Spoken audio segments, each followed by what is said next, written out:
Hello friends, welcome to Indian Recipes Tamil. நம்ம இன்னைக்கு தீபாவளி ஸ்பெஷலா குலாப் ஜாமுன் எப்படி பண்றதுன்னு பார்க்க போறோம். இன்ஸ்டன்ட் மிக்ஸ் பவுடர்லாம் வச்சு நம்ம இன்னைக்கு பண்ண போறது இல்ல. வீட்ல இருக்க பொருட்கள் வச்சு வீட்லயே நம்ம இன்ஸ்டன்ட் மிக்ஸ் பவுடர் தயார் பண்ணி அதில இருந்து நம்ம குலாப் ஜாமுன் பண்ண போறோம். இது ரொம்ப ஈஸியான ரெசிபி.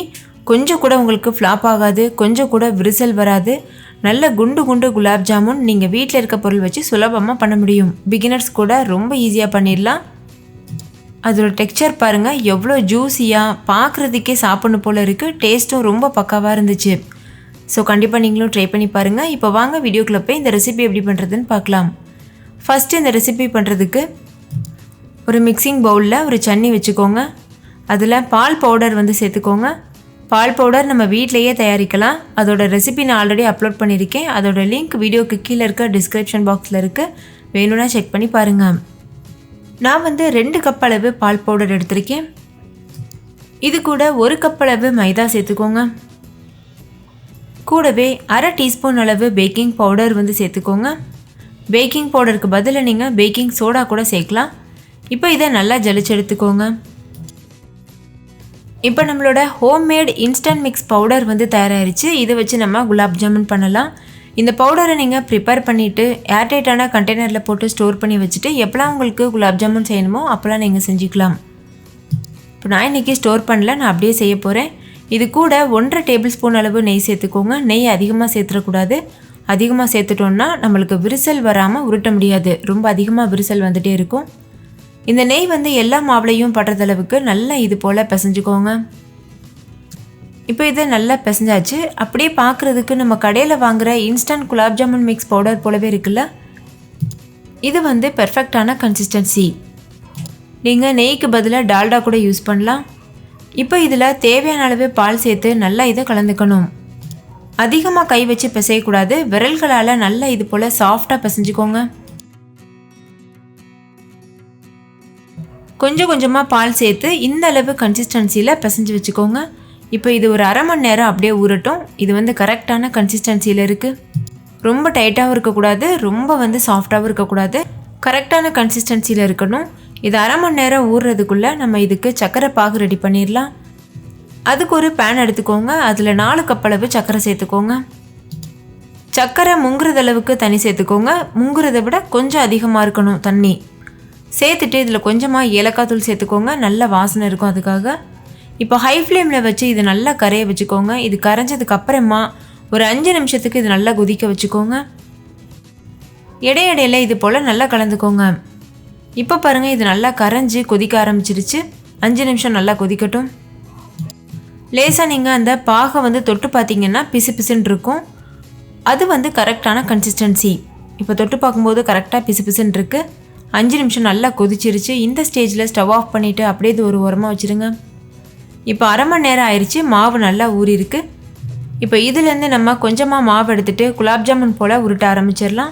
இது உருட்டுறதுல முக்கியமான பக்குவம் இருக்குது. அதை நான் சொல்கிறேன் பாருங்கள். இப்போ மாவு இது போல் கொஞ்சமாக எடுத்துகிட்டு கையில் வேணும்னா நீங்கள் கொஞ்சமாக நெய் அப்ளை பண்ணிக்கலாம். இது மாதிரி நல்லா உள்ளங்கையில் வச்சு ப்ரெஸ் பண்ணி நல்லா தட்டையாக உருட்டிட்டு அதுக்கப்புறம் அதை ஒரு ரவுண்ட் சைஸ்க்கு கொண்டு வரணும். பாருங்கள், இந்த மாதிரி இது போல் நம்ம பண்ணும்போது கொஞ்சம் கூட வெடிப்பு விழுகாது.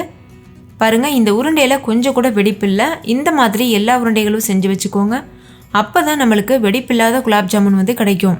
நம்ம உருட்டும் போதே விரிசல் இருந்ததுன்னா நம்ம எண்ணெயில் போட்டதும் அது வெடிக்கிறதுக்கு வாய்ப்பு இருக்குது.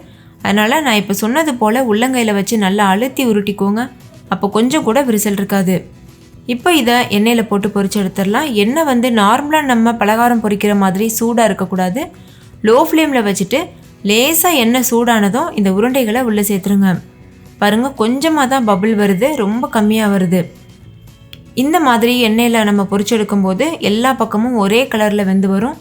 ஹை ஃப்ளேமில் வச்சு நம்ம அதிக சூடான எண்ணெயில் போட்டோன்னா உள்ளே போட்டதும் விரிசல் விழுகும். அதுக்கப்புறம் உள்ளே வேகாமல் வெளியில் மட்டும் டார்க் கலர் சீக்கிரமாகவே வந்துடும். அது அவ்வளோ டேஸ்ட்டாக இருக்காது. அதனால் லேசாக வெதுன்னு சூடானதுக்கு அப்புறமா எண்ணெயில் இந்த பால்ஸ்லாம் சேர்த்துருங்க. சேர்த்துட்டு லோ டு மீடியம் ஃப்ளேமில் வச்சு இது நல்லா திருப்பி விட்டு பொரிச்சுக்கோங்க. நம்ம இந்த பால்ஸ்லாம் சேர்த்த உடனேயே கரண்டி வச்சு கிளறிடக்கூடாது. கொஞ்ச நேரம் அது நல்லா செட்டில் ஆகட்டும். அதுக்கப்புறமா நம்ம இதை கிளறலாம். இப்போ நல்லா செட்டில் ஆயிடுச்சு. நல்லா முறையாக வர ஆரம்பிச்சிருச்சு பாருங்கள். இந்த ஸ்டேஜில் கரண்டி வச்சுட்டு கைவிடாமல் இது போல் கலந்து கொடுத்துட்டே இருங்க. லோ ஃப்ளேமில் அதுக்கப்புறம் மீடியம் ஃப்ளேமில் மாற்றி மாற்றி வச்சு நல்லா கலந்துகிட்டே இருக்கணும். அப்போ தான் எல்லா பக்கமும் ஒரே கலரில் வெந்து வரும். இல்லைனா ஒரு பக்கம் டார்க்காக ஒரு பக்கம் கலர்லெஸ்ஸாக இருக்கும், அது பார்க்குறதுக்கும் நல்லா இருக்காது. குலாப் ஜாமுன் பொறுத்த வரைக்கும் நம்ம ரொம்ப பொறுமையாக அதை வந்து பொரிச்சு எடுத்தோன்னா டேஸ்ட் ரொம்ப சூப்பராக இருக்கும். இப்போ பாருங்கள், கலந்து கொடுத்துட்டே இருக்கும்போது கலர் லேஸாக சேஞ்ச் ஆக ஆரம்பிச்சிருக்கு. இது இன்னும் கொஞ்சம் நல்லா டார்க் கலரில் வரட்டும், அதுக்கப்புறமா நம்ம வெளியில் எடுத்துடலாம். இதே போல் நிறைய குலாப் ஜாமுன் வெரைட்டிஸ் நம்ம சேனலில் இருக்குது. கோதுமை மாவு குலாப் ஜாமுன், அதுக்கப்புறம் வந்து காலா ஜாமுன், இந்த மாதிரி நிறைய வெரைட்டியாக இருக்குது. அதோட லிங்க் எல்லாமே நான் டிஸ்கிரிப்ஷன் பாக்ஸில் தந்திருக்கேன், வேணும்னா செக் பண்ணி பாருங்கள். இப்போ பாருங்கள், குலாப் ஜாமுன் நல்லா வந்து கலர் சேஞ்ச் ஆயிடுச்சு.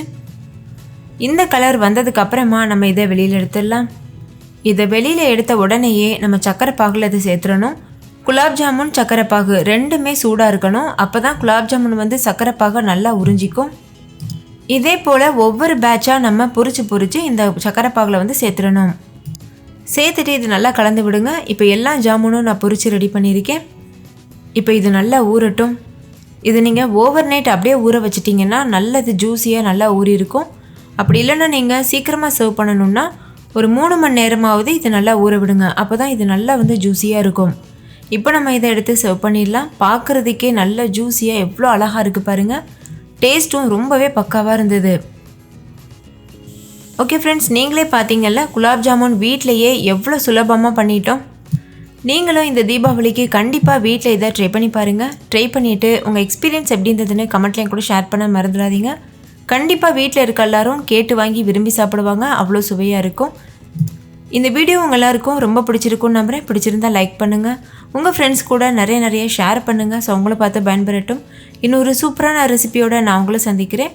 அதுக்கு முன்னாடி நம்ம சேனல் இந்தியன் ரெசிபீஸ் தமிழை சப்ஸ்கிரைப் பண்ணிக்கோங்க. கூடவே இருக்க பெல் சிம்பலையும் கிளிக் பண்ணிக்கோங்க. தேங்க்யூ, பாய்.